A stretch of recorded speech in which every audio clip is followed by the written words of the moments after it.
suis Anne-Hélène Amonique de la société Facilo et bienvenue dans ce premier tuto vidéo. Donc aujourd'hui, j'avais envie de vous parler d'un outil dont j'ai déjà parlé il y a quelques mois et qui a rencontré beaucoup d'intérêt. Donc j'avais écrit un article là-dessus que vous pouvez d'ailleurs retrouver sur mon blog facilo.fr et j'ai choisi aujourd'hui de vous présenter un petit peu comment ça fonctionne et comment ça se paramètre au travers de ce tuto en vidéo. Alors, pour commencer, je vais vous montrer un petit peu comment ça se présente pour le visiteur et ce que vous pouvez en faire. Alors, la première illustration que je peux vous montrer, donc moi je l'ai intégrée sur mon site internet que vous apercevez à l'écran, puisque au travers de ma page contact, de manière assez classique, j'ai intégré un lien, voilà, que vous voyez à l'écran, qui s'appelle Prendre rendez-vous via l'agenda en ligne. Et si mon interlocuteur clique dessus, il a tout simplement tout le panel de rendez-vous qu'il est possible de prendre avec moi, avec diverses durées et diverses méthodes de rendez-vous, c'est-à-dire du présentiel, téléphonique ou visioconférence. Donc ça, c'est la première chose. Et la seconde que j'utilise aussi beaucoup, c'est dans ma signature d'email, puisque assez régulièrement, je propose un rendez-vous à un interlocuteur. Et dans ma signature de mail, j'ai un petit onglet qui s'appelle Prendre rendez-vous. C'est en fait le lien vers cet agenda.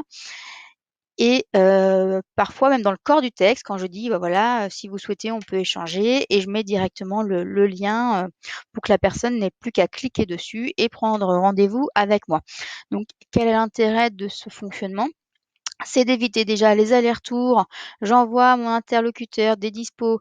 Lui met peut-être un peu de temps à me répondre. Quand il me répond, bah, finalement, je suis plus dispo parce que j'ai noté autre chose. Voilà. Bref, l'objectif, c'est d'éviter tous ces allers-retours. C'est un gain de temps pour moi. C'est aussi un service que j'apporte à mon interlocuteur puisque lui aussi gagne du temps. Et en termes d'image, c'est plutôt positif. Bien entendu, rien n'empêche de prendre un rendez-vous de façon classique, hein, mais ça fonctionne très très bien en tout cas.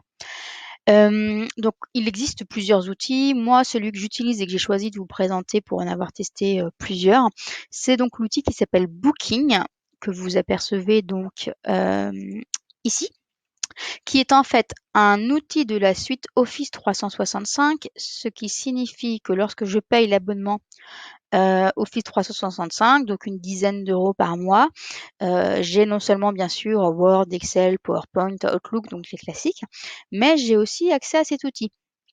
Donc pour y accéder, il suffit d'aller sur une page internet, de taper Office 365 dans un moteur de recherche. On se connecte via le login et mot de passe de la plateforme. Et ensuite, sur la gauche, on a la liste de toutes les applications. Et là, il faut accéder à l'application qui s'appelle donc Booking. Avant de vous montrer le paramétrage, je vais revenir sur les différentes options qui sont proposées. Donc, comme je le disais, je propose personnellement plusieurs durées et plusieurs modes de rendez-vous. Un point que je trouve particulièrement intéressant, c'est lorsqu'on coche l'option, donc ça c'est dans le paramétrage, hein, visioconférence. Vous voyez ici, je peux avoir un petit picto et en fait, la personne qui va réserver, donc non seulement elle va avoir accès aux plages horaires qui me sont disponibles. Donc là, en l'occurrence, ce sont les plages horaires que moi j'ai déterminées. Je vous montrerai tout à l'heure, j'ai déterminé que je prenais des rendez-vous, alors je crois que c'est entre 9h et 17h, je crois quelque chose comme ça. Et j'ai mis que je ne prenais pas de rendez-vous le mercredi, ça me permet de me consacrer à la production. Les créneaux sont présentés par heure.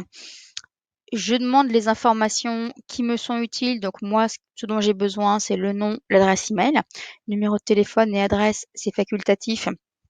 Pour les rendez-vous en visio, on peut les rendre obligatoires. On peut aussi rajouter des champs. Et donc ce qui est plutôt intéressant pour le rendez-vous en visio, c'est qu'à partir du moment où mon interlocuteur réserve, eh ben, on va faire une réservation par exemple, donc le 13, je veux un rendez-vous à 11h. Donc là, je vais mettre test, ou je vais mettre contact@facilo.fr. Donc c'est extrêmement simple, hein. Et donc là, la réservation va arriver directement par email sur la boîte de la personne qui réserve, bien entendu, mais également, moi, Facilo donc, je vais recevoir un email qui contient, le détail de la réservation, donc avec qui, son numéro et cetera, et ça va s'incrémenter directement dans mon agenda puisque l'intérêt de prendre un outil de la suite Office 365, c'est justement, de pouvoir, se connecter les différents outils entre eux. De sorte que dans Outlook, dans mon agenda, j'aurai la plage horaire qui sera automatiquement bloquée et réservée pour ce rendez-vous. Je n'ai absolument rien à faire. Le jour venu, vous voyez, là c'est un rendez-vous en visioconférence. Le jour venu, c'est très simple, le lien visioconférence est même automatiquement généré, je le retrouve dans mon agenda. Donc un lien qui se génère via Microsoft Teams, donc l'outil collaboratif et visioconférence d'Office. La les 2 participants au rendez-vous ont simplement besoin de cliquer sur le lien et la vidéo se lance sans qu'on ait besoin d'aller dans un outil tiers, sans qu'on ait besoin de le rajouter à l'agenda et cetera et cetera. Donc c'est un gros gain de temps. C'est assez simple. Maintenant, je vais vous montrer la partie, de la plateforme où on paramètre.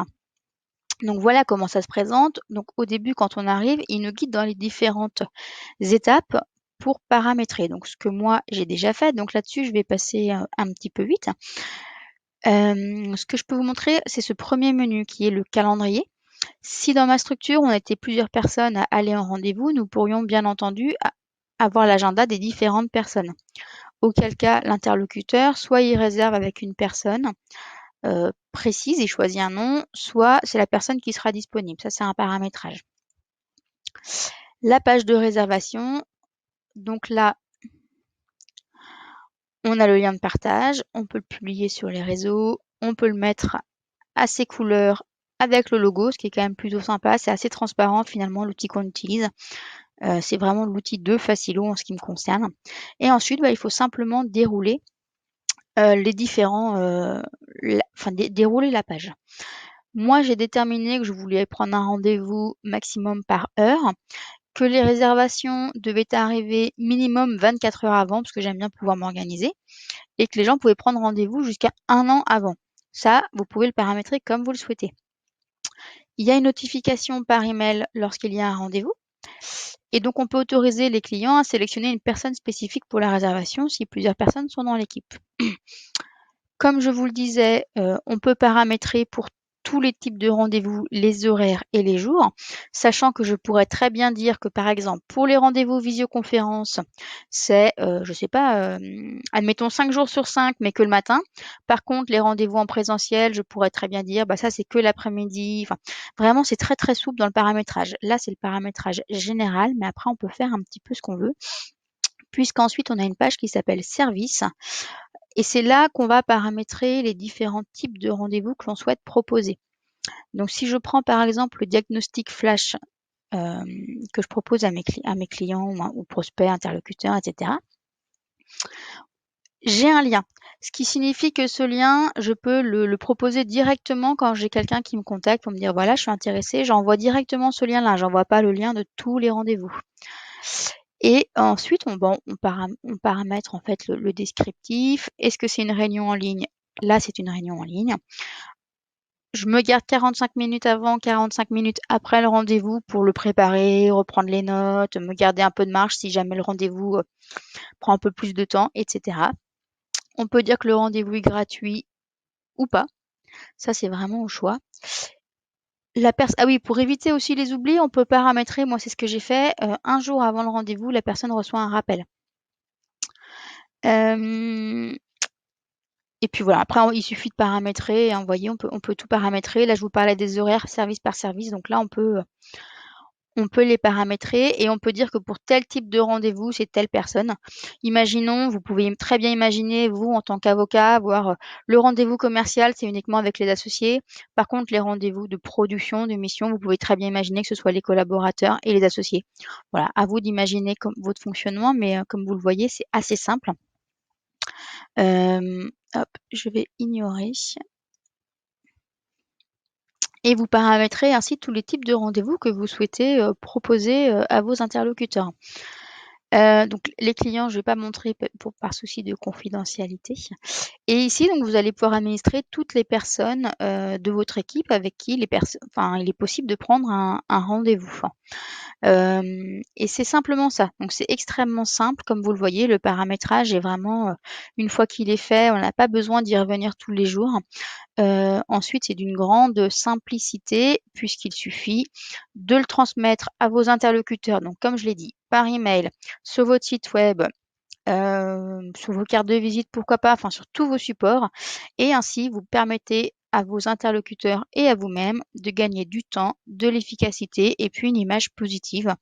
Hem, donc voilà, j'espère que ce premier tuto, vous a plu.